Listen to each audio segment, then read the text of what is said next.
अरे ये विक्रांत का पैसा है। ये पूरा बिजनेस उसने बनाया है उसके बाप के साथ मिलकर। हम कैसे विक्रांत का पैसा जाने दे सकते? नहीं, क्यों छोड़ दे? अमन का।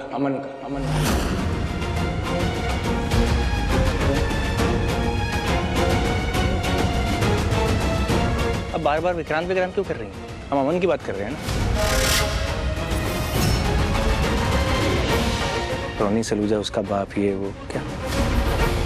अमन मेरा भाई है ना, तो फिर उसका बाप क्या? हम अमन की बात कर रहे हैं, बार बार क्यों विक्रांत का नाम ले रहे हो आप? अरे हाँ धैर्य, वो ऐसे ही मेरे मुंह से निकल गया। तू ये सब छोड़ ना। तू समझ रहा है ना मैं क्या बोल रही हूँ? सब कुछ समझ रहा हूँ, मैं बहुत अच्छे से समझ रहा हूँ। मैं पता आपको क्या कह रहा था कि रोनी और नीतू सलूजा अमन के माँ बाप हैं। मान लो अभी तक के लिए तो है ना, अगर उनको हम जेल में डाल देंगे तो थोड़ी अमन हमारे पास वापस आ जाएगा। आप समझ रहे मेरी बात को? तो क्या कह रहा है धैर्य? तू ही कहता है ना कि गुनहगार को उसके किए की सजा मिलनी चाहिए, कहता है ना? फिर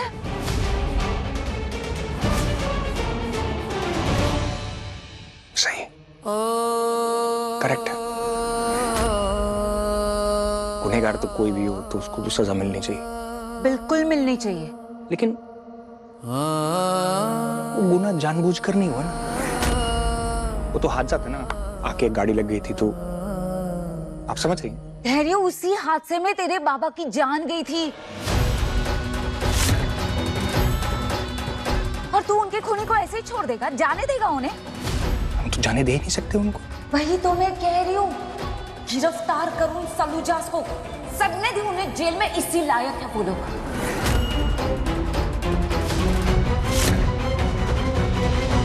ठीक है, मैं ऐसे ही करता हूँ। लेकिन रोनी सलूजा ने कोई हाथ पकड़ के, गला पकड़ के थोड़ी मारा।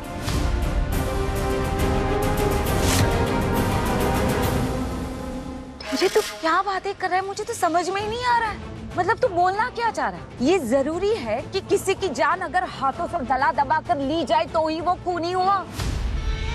नहीं, उसकी बीवी की वजह से तेरे बाबा की जान गई थी। उसकी बीवी की वजह से तेरे बाबा मरे थे। उसकी बीवी की वजह से हमारी जिंदगी बर्बाद हुई थी। वो दोनों अपराधी है, गुनहगार है।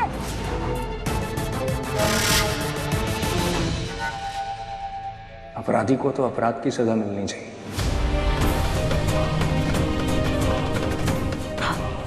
ली चाहिए। लेकिन पता है मम्मा, आप मेरी बात समझे नहीं।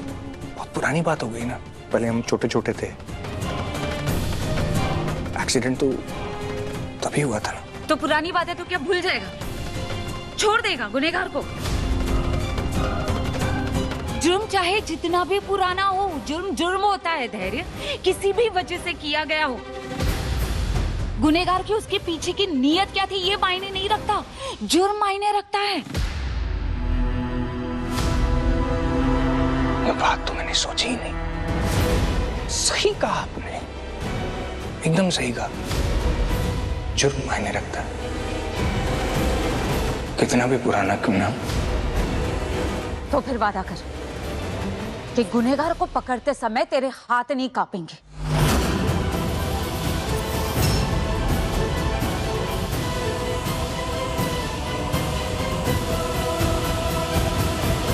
अगर तुझे लगता है कि तेरी माँ भोली है, बेकसूर है, तो ऐसा नहीं है। तेरी माँ ने चंद पैसों के खातिर अमन को बेच दिया।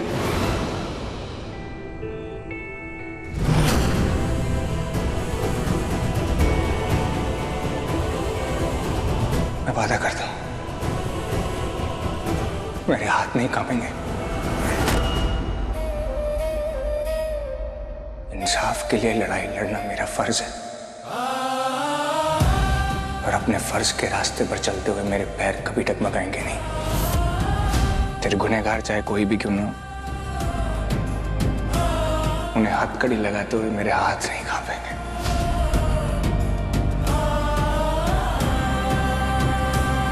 फिर वो हाथ इस माँ ने मुझे जन्म दिया उसके एक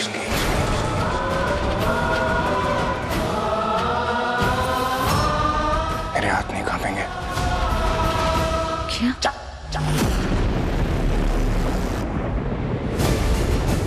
बोलना कुछ मत।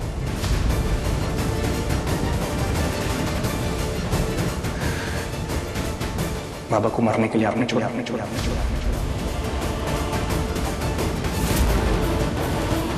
मेरे भाई को, मेरे अमन को।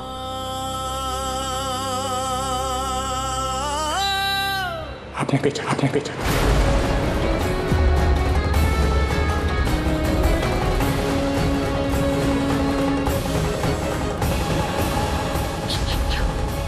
क्या बकवास? सिर्फ सच बोलना। मेरे भाई को आपने बेचा था। तू क्या बोल रहा है ना? मुझे कुछ समझ में नहीं आ रहा। धैर्य, तू क्या बकवास कर रही है? किसने कान भरे थे? किसने कहा, क्यों कहा, कब कहा, ये मायने नहीं रखता। आपने क्या किया उसको कबूल करना, वो मायने रखता। मैं आपसे पूछ रहा हूं, उस मन्नत ने कान भरे ना तेरे? हाँ? उस मन्नत ने कान भरे ना तेरे? वो लड़की तेरे लिए ज्यादा जरूरी होगी मुझसे में? तू उसकी बकवास पर विश्वास कर रहा है, अपनी माँ पर विश्वास नहीं कर रहा है। क्या बोल रहा है तू? मैंने कुछ नहीं किया। मैंने कुछ नहीं किया। मैंने मन्नत पर नहीं, दादी पर भरोसा किया।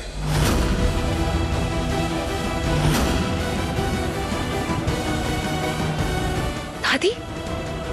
वो तो मर चुकी है। वो मर चुकी है धैर्य? अब तो सच बोलो।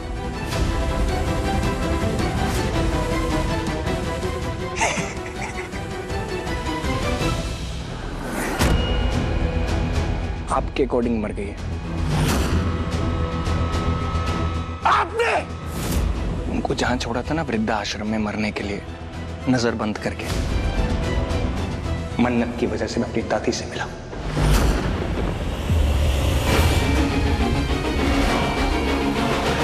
उन्होंने मुझे आपका सच बताया। अब बताओ,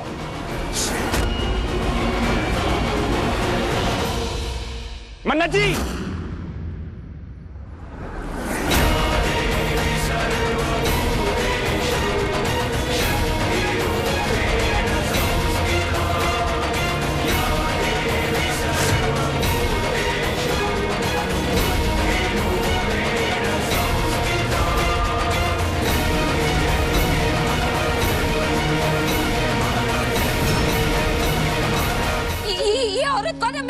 मैं नहीं जानती ये कौन है। मुझे सच में नहीं पता ये कौन सा वृद्धाश्रम से। मैं नहीं जानती इसे।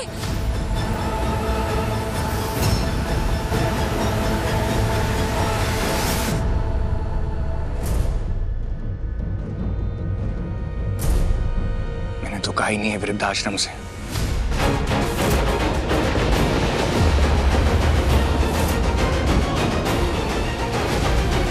उनकी पहचान आपने खुद दे दी और फिर पहचानने से भी मना कर दी। क्या बात है? मैं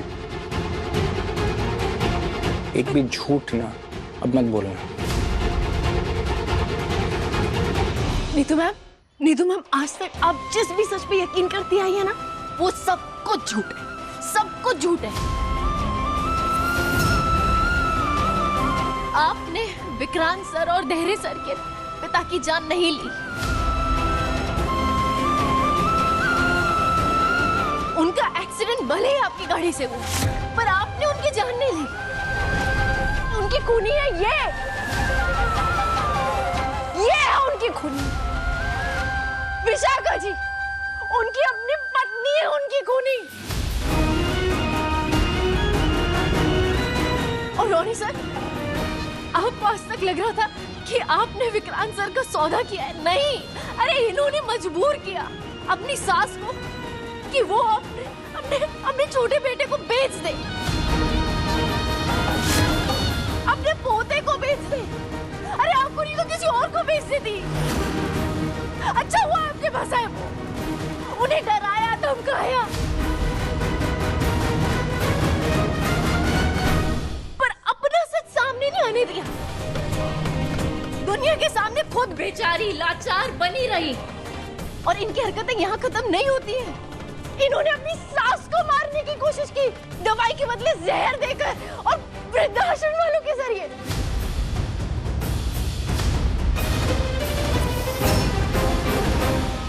तभी तो पकड़े गए ये लोग, तभी पकड़े गए। पर विशाखा जी, आप ना एक बात भूल गई कि जुर्म चाहे जितना भी पुराना हो कभी छुप नहीं सकता। बोलिए विशाखा जी, बोलिए, क्या हुआ? आपका कोई और गुनाह छूट गया है क्या मुझसे?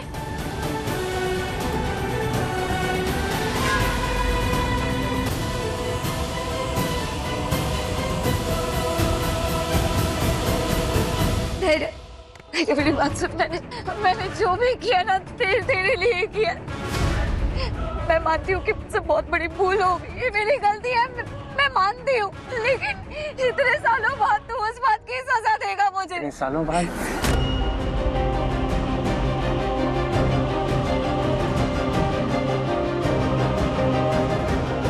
अभी क्या कहा था? अभी आप यहाँ पर खड़े थे और आपने मुझे एक बात बोली कि जुर्म चाहे कितना पुराना हो, किसी भी नियत से किया गया हो, किसी भी वजह से किया गया हो, मायने नहीं रखता। जुर्म मायने रखता। और आपने जुर्म किया है। मैंने आपसे क्या पूछा था कि अमन को सच बता के उसे यहां से लेके जाएंगे हम। आपको मंजूर है? आपने नहीं माना ना। आपने कहा कि जब तक इनको सजा नहीं मिलेगी आपको चैन नहीं मिलेगा। कहा था ना आपने। तो फिर आप अपनी बात से क्यों मुकर रही हैं? बताइए। क्योंकि मैं तेरी माँ हूँ। मैंने जो भी किया है तेरे लिए किया है बेटा, मैंने तेरे लिए किया है। आपने जो कुछ भी किया है वो अपने लालच के खातिर किया, मेरे लिए नहीं किया। नहीं। आप खुद को माँ बोलती हैं।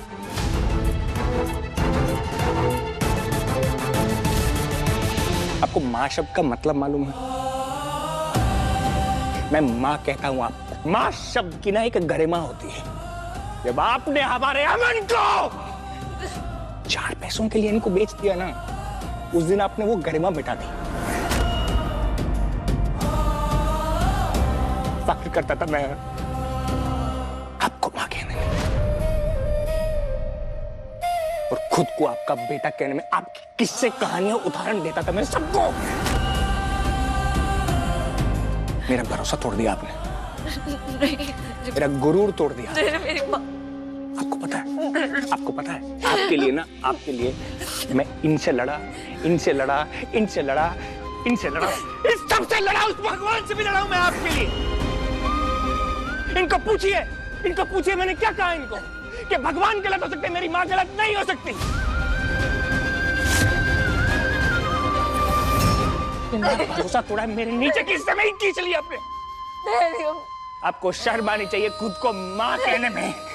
बदकिस्मती से मैं समझ सकती हूँ आप पर क्या बीत रही है, क्योंकि मेरी माँ भी ऐसी माँ की औलाद हूँ ना मैं, ऐश्वर्या राय से। मुझे पैदा करते ही बाबा जी को वापस करना चाहती थी मुझे।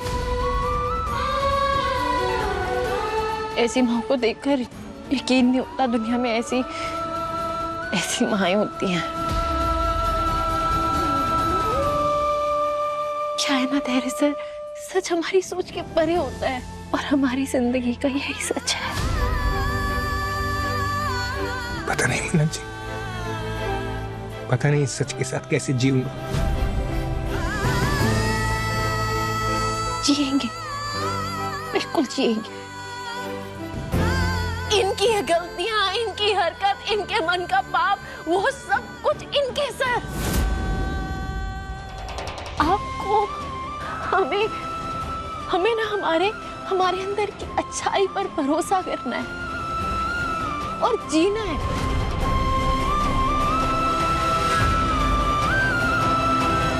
उन लोगों के लिए जो हमसे प्यार करते हैं, जिनसे हम प्यार करते हैं, जिनके साथ इन लोगों ने गलत किया और उस गलत को सही करना होगा। अपनी माँ के गलत को कभी नहीं जीतने दूंगा मैं। अपने भाई को दोबारा परेशान नहीं करूंगा मैं, उसका दिल नहीं तोड़ूंगा। खास करके तब जब वो इतने अच्छे लोगों से घिरा हो, जो लोग उसको सच्चा प्यार करते हैं।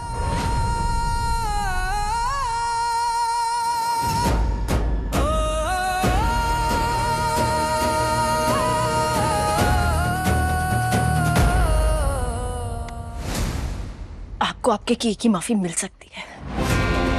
आपको नीतू मैम, रोनी सर माफ कर सकते हैं, पर उस माफी की एक शर्त होगी,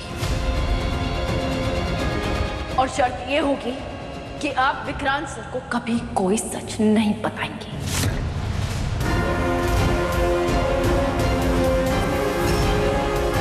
चुपचाप यहां से चली जाएंगी, हमेशा हमेशा के लिए।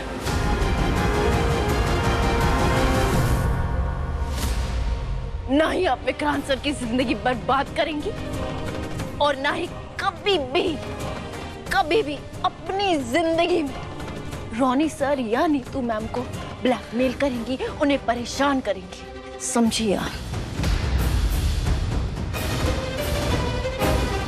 है ना नीतू मैम? रोनी सर, विक्रांत सर के लिए।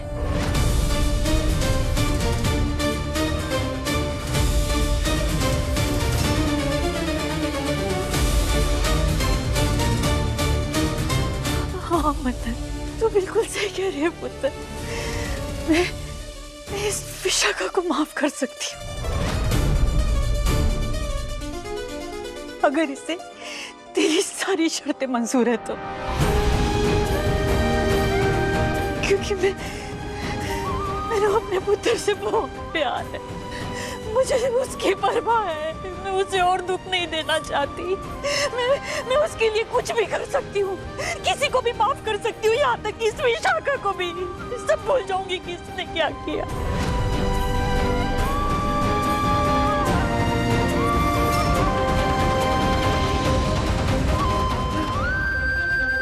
सुना आपने? ये भी एक माँ है, इनको विक्रांत की परवाह है, इनको उसके दर्द का पता है, इनको पता है उनके बच्चे के प्यार का मोल क्या है। आपकी तरह नहीं कि सारे बाजार में अपने बच्चे का मोल कर दिया।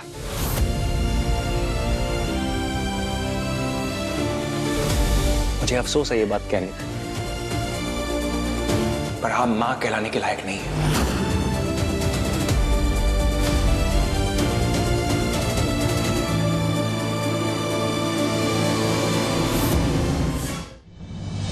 माफ कर दीजिए,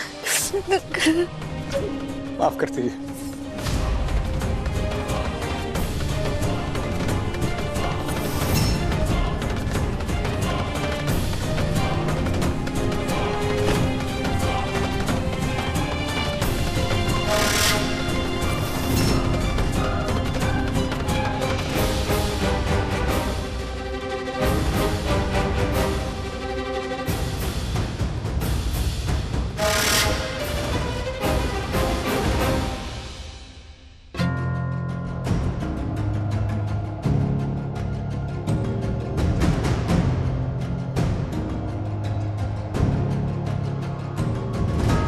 दीपक, सब कहाँ है? किरत मैम, गगन सर अपने कमरे में है, रोनी सर, नीतू मैम टेरिस पे है। और मिस मन्नत वो घर आ गई? आ गई। कहाँ है वो भी सबके साथ टेरिस पे ही है। सब लोग टेरेस पे क्या कर रहे हैं?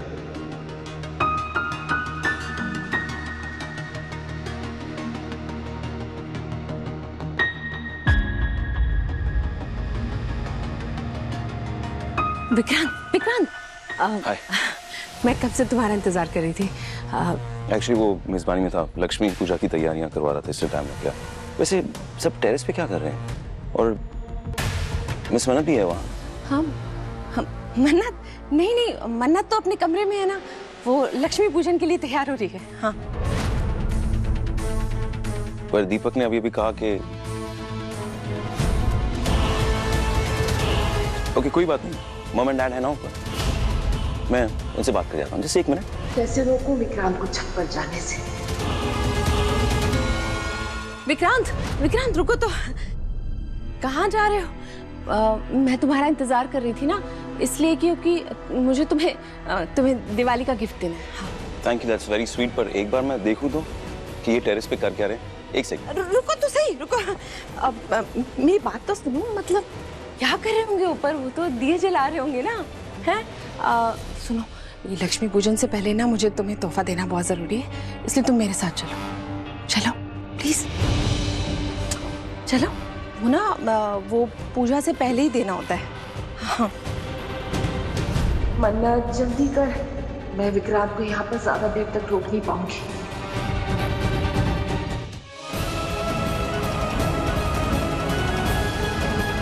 विशाखा जी, अगर आपको हमारी शर्त मंजूर है तो हम आपकी हरकतें नजरअंदाज करके सब नीचे चलेंगे, लक्ष्मी पूजन करेंगे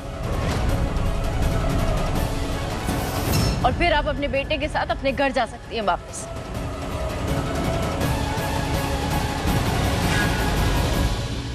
वरना तुम यहां से सीधा जेल जाओगे। सुन रही हैं आप?